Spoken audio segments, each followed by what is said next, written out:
Welcome to Make Your Mark podcast, where guests share their experiences, insights, and tactics to help you accelerate your business. So building, scaling, and monetizing your business is made easier. And I will be your host, Kay Suthar. Hey rock stars, oh my goodness. So in this episode, I'm having mixed emotions, right? I'm excited and I'm a little bit sad too, because it's the last episode of this season, of the podcasting season, where I've been going through with all of you about how to guest on podcasts, how to launch your own podcast.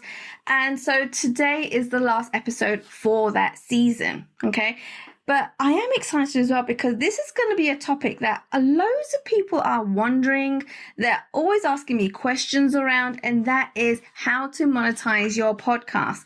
And so whilst there are so many different strategies on actually monetizing your podcast, I'm going to go through 3 basic strategies today that you can implement in your podcast no matter where you're at in your podcast. If you're just starting out, if you just started your podcast like last week, or whether you're scaling your podcast, you can implement these strategies straight away. Okay, and we are going to still keep it simple, keep it basic, because you can always add on to that. You can add on to all these other monetization strategies afterwards, because there are other different strategies where you can monetize, but you can add on to those later on as you scale your podcast. But implementing these 3 strategies in your podcast right now are absolutely vital. All right, so the first strategy is actually selling your own products and services. So when you're doing solo episodes, this is exactly what you want to be doing. You want to be giving them little tips, little tricks on little strategies that they can be implementing straight away, giving them quick wins, right? Little golden nuggets that they can just take away and start implementing. And you also want to start thinking about, if you don't have a call to action in place, right? Maybe some sort of a downloadable, right? At the end of the episode that you're giving away, because you're building your email list as well, you want to start doing that. And that should be something that complements what you're already doing, what you're talking about.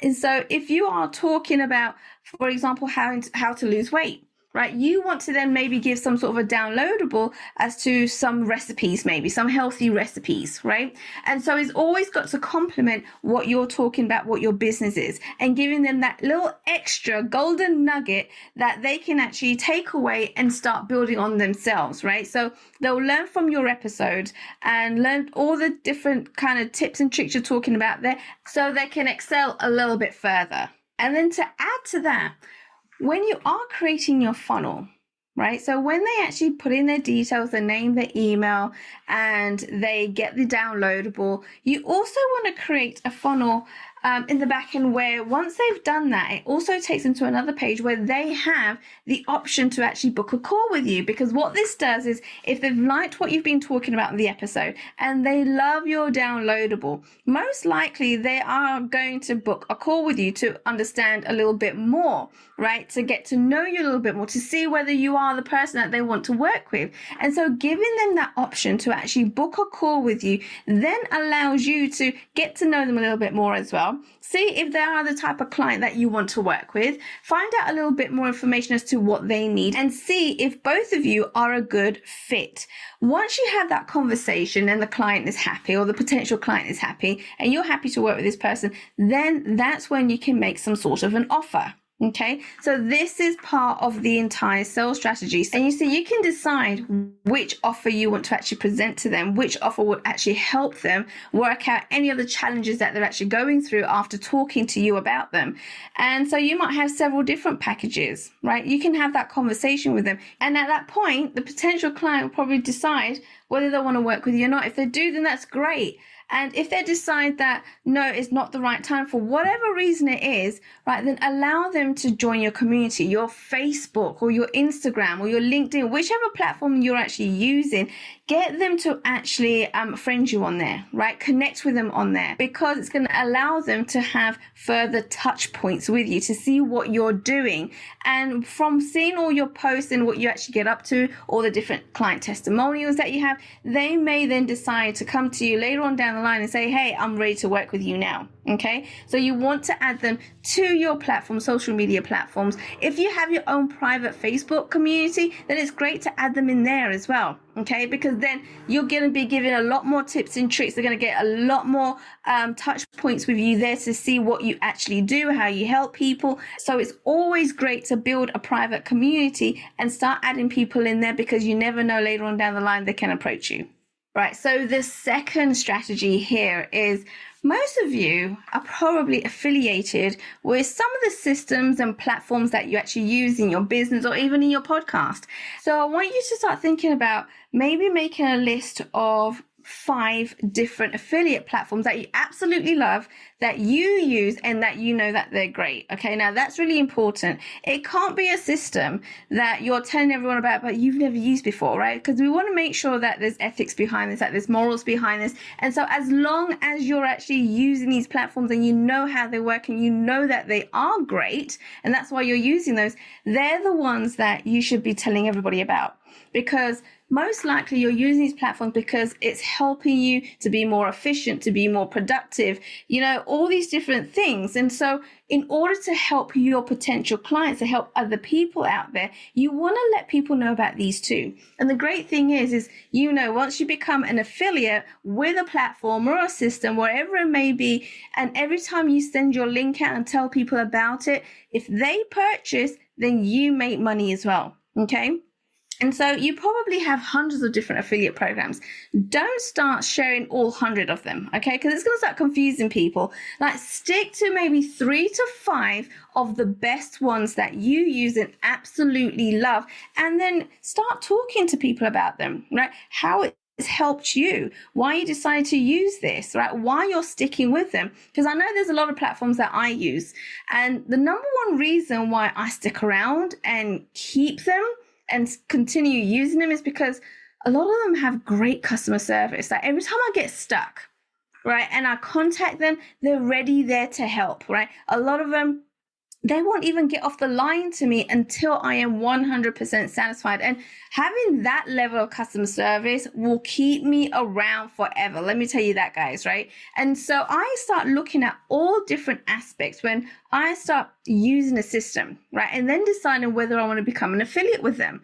Like, how great is their actual service?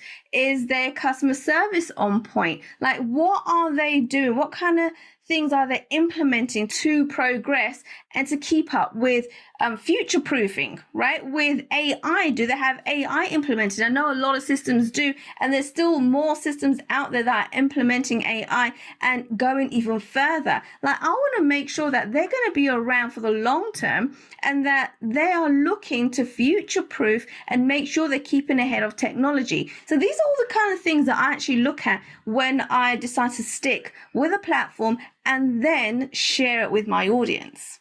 And once I'm happy with all the different aspects, then and only then do I start sharing all my links and telling people about these different platforms. Because if I'm happy and I'm satisfied with the outcome and the results, then I know everybody else that I share it with will be as well. Because remember, guys, when you start sharing different platforms, right, it's important that they do actually work, and the people you're sharing them to, your audience, are actually going to benefit from that. Because if they don't and things go wrong and you start actually sharing links to platforms you haven't really used and you're just going to do it just to make money, then when things go wrong, they're going to come back to you because you're the one that recommended it to them, right?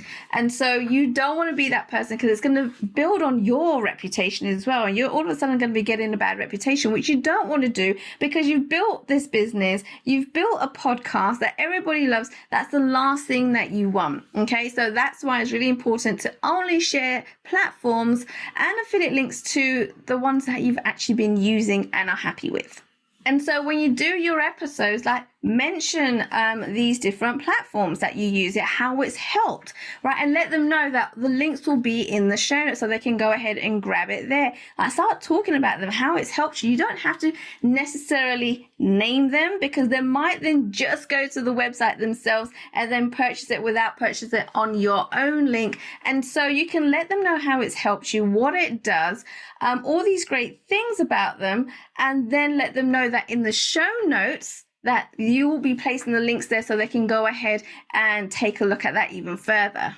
Okay, and so the third strategy to use here. Now, When you're first starting your podcast, most likely your business is going to be the one that's feeding your podcast, right? That's going to be paying for the editing. That's going to be paying for the hosting. You might even do your own editing, which is fine with that, but you're still going to be having to pay for tools that will allow you to do this. And so it's probably going to be your business that's feeding all of this to keep your podcast going, especially when you're first starting out, okay? And so because of that reason, I want to speak to you about sponsoring your own podcast. Yes, it's absolutely possible. So many people have come to me and said, oh, I didn't think about that. I didn't think my business could be the sponsor to my podcast. And I'm like, yeah, absolutely. Why not? If you're paying to make sure that your podcast gets off the ground and it continues to build and scale and you're giving all this great content, why not? Right? And so you can absolutely be the sponsor for your own podcast. And what that means is that you can start doing your own ads, adding your own ads to the podcast to let them know a little bit more about what you do. So you've heard of other people sponsoring. Why can your business not be the one that sponsors your podcast if it's paying for it? And so making sure that you have ads in the front of each episode as they go out will give you even more credibility. It will give you even more of a chance to really get out there and people taking notice of what you do, what your business is, because these ads, these sponsor ads are always going to be at the front, right? Before your episode is listened to, you want to have the ad at the front. That is a prime location to have any ad. And if you're doing ads about your own business, why shouldn't it be right at the front? I mean, you can have ads in the middle of your content, middle of your episode, but I wouldn't advise that because it can get a little bit tricky as to where you're going to add this. Where would be the great point to actually slip this in? And it can get tricky because if you're in the middle of having this conversation and you're telling them about all these different tips and tricks and strategies that you've learned that they can implement, then it can get really difficult as to where you're going to slot that in. And then there is another place you can put it, and that's at the end of your podcast, right? But that is where you get the least listeners. Why? Because a lot of people don't listen right to the end of the show, right? End of the episode. And so a lot of the times that can get missed. And so the prime spot is always the ad at the beginning of an episode. People are always going to have the most attention there at the beginning. So the most likely will listen to it and it won't get missed out. And because it's your own sponsor ad, you can mention anything on there. You can talk about your products and services. You can talk about any events that you got coming up, masterclasses, webinar, all these different things you can actually include in your ad.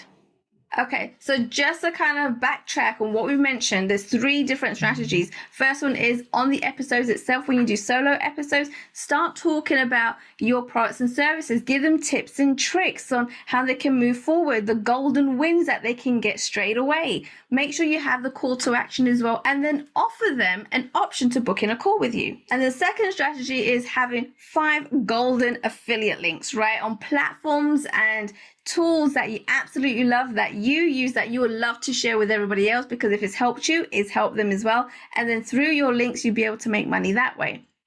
And the third strategy is make sure that your business is a sponsor to your podcast, especially if you're first starting out and your business is feeding the podcast anyway. Why not get further promotion for your own business? Now, I do have a free gift for you to kind of help you a little bit further with this section. And if you go to 14daystolaunch.com, you'll be able to get a downloadable right there that's going to be able to help you implement some of the basic things in your podcast, making sure that there's no gaps in between and that you are actually building a successful podcast from the foundations up. Because I've seen a lot of times that people are trying to build on their podcast, scale their podcast, and it kind of falls flat. Why? Because they didn't realize that there was gaps missing. And then when there's gaps and the foundation isn't strong enough, then it is going to collapse on you guys. So if you go to 14daystolaunch.com, you'll be able to get the downloadable there and make sure that there's no gaps as you're building your podcast. And if you have built your own podcast and you just want to scale it, this downloadable will also help you just to see do a self-assessment and see if there are any gaps maybe that you've missed, because at the end of the day, you don't know what you don't know. So this is going to help you out either way. If you're thinking about starting a podcast, just started a podcast, or even looking to scale your podcast, the 14daysto-launch.com is a place to go to make sure you can self-assess your podcast and make sure that you're on the right track. All right, guys, I look forward to seeing you in next week's episode. Thanks for listening to Make Your Mark podcast at www.makeyourmarkpodcast.com. Make sure you hit that subscribe button so you get this and every other episode that comes out. We have lots of great stuff coming, so make sure you hit subscribe so you don't miss it. And thank you in advance for all the reviews and comments. I appreciate it so much, and I look forward to serving you in next week's episode.